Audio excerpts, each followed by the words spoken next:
leaders. Part 3. Paul keeps discovering and developing leaders. Part 3. Last week we looked at how Paul developed, discovered Luke and Tychicus. Lọ́sẹ̀ tó kọjá àwọn bí Paul ṣe mú àwọn olórí dàgbà. Despite the fact that Luke was a physician,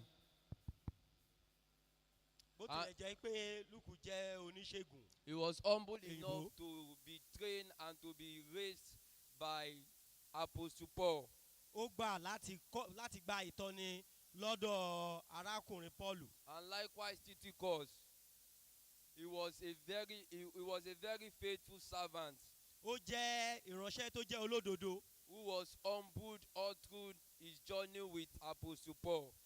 Nípasẹ̀ ó ṣe òdodo nígbà tó ń bá ìránṣẹ́ Paul rìnrìn àjò. So last week we learned that anywhere we find ourselves Lọ́sẹ̀ tó kọjá akẹ́kọ̀ọ́ wípé ní gbogbo ibi tí a bá ti ríra wa and in any position we find ourselves, tàbí ipò tá a bá ríra wa, we should be humble enough to serve people that a ní are láti ahead of tẹríba. us.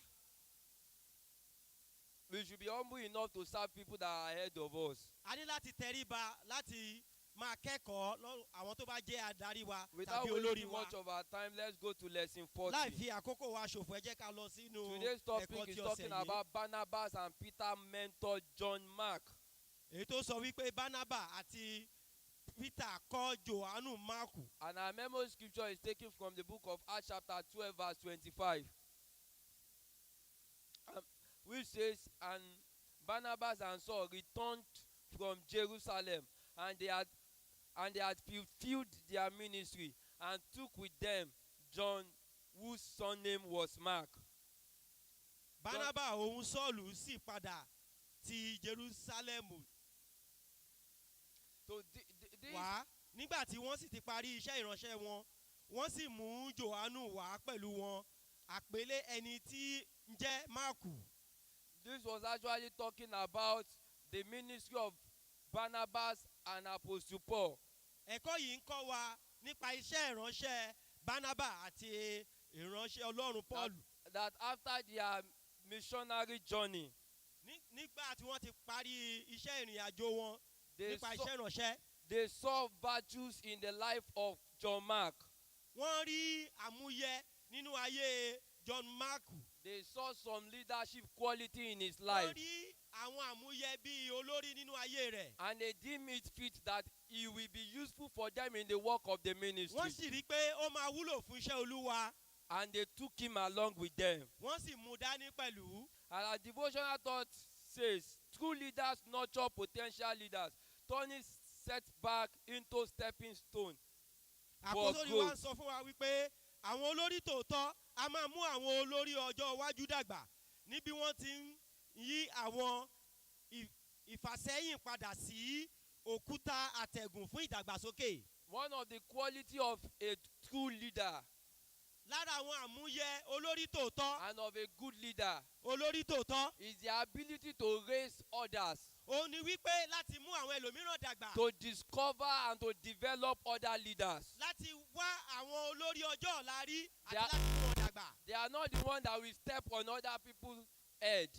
Kò ń ṣe àwọn tó jẹ́ wípé wọ́n máa tẹrí àwọn tó bá fẹ́ dàgbà, They are wọ́n máa the- tẹrí wọn bá they are láti má dàgbà. There are people that are always encouraging people and ensuring that people under them grow as well. Àwọn olórí tí à ń sọ yìí, ó jẹ́ àwọn tó máa ń mú àwọn olórí ọjọ́ iwájú dàgbà. So that is what we are going to be looking at this morning. Eléyìí jẹ́ àwọn tẹ́ máa gbéyẹ̀wò lówùúrọ̀ yìí. Our lesson has been divided into two today. A pín ẹ̀kọ́ wa sí ọ̀nà méjì lówùúrọ̀ yìí. We are going to be looking at part 1, which says the influence of Barnabas on John Mark, Apá kìíní sọ wípé ipa Barnaba lórí Jòhánù Máàkù. and the influence of Peter on John Mark. Apá kejì sọ wípé ipa Pétérù lórí Jòhánù Máàkù. The first part, the influence of Barnabas on John Mark. Apá kìíní ipa Barnaba lórí Jòhánù Máàkù. We are going to be taking the lessons from Acts chapter 4 verse 36, Acts chapter 12 verse 25, 15 verse 36 to 41. A mú ẹsẹ̀ Bíbélì wa nínú Iṣẹ́ àwọn Àpọ́stólì 36:12, When, 12:25, àti 5:36 to 41. Considering the impact of Barnabas on John Mark, Tá a bá ń wo ipa Barnabas lórí arákùnrin John Mark, we notice that Mark happens to be the cousin of Barnabas. a rí i wípé Barnabas mú arákùnrin Mark. And during their missionary journey, Nígbà tí wọ́n rin ìrìn àjò iṣẹ́ ìyìnrere, they took him along with them. wọ́n mú dání pẹ̀lú wọn. When Barnabas and John were embarking on that missionary journey, Barnabas wà pẹ̀lú wọn. Barnabas mú Mark pẹ̀lú wọn lọ sí ìrìn àjò náà. but for one reason or the other, John Mark left them. Ṣùgbọ́n fún ìdí kan àti ìkejì, arákùnrin Peter Mark ó padà sẹ́yìn, kò tẹ̀lé wọn. And there was a particular time again that they needed to go on another journey. Ṣùgbọ́n nígbà tí wọ́n fẹ́ rin ìrìn àjò yẹn lẹ́ẹ̀kejì, Paul was of the opinion that they should not take John Mark along with them this Paul time wá ń around. sọ fún wọn wípé kí wọ́n má mú Mark dání lọ sí ìrìn àjò náà. But Barnabas insisted that John Mark is going with them. Ṣùgbọ́n Barnabas sọ wípé ó pọn dandan láti mú Mark dání lọ sí ìrìn àjò ìrere náà. What we are actually concerned here about is the influence of Barnabas on John Mark. Èyí tí a fẹ́ múlò ní wípé bí ìránṣẹ́ Barnabas bó ṣe mú Mark dání fún ìrìn àjò náà. We discovered that it was John Mark that actually mentored this man, John Mark.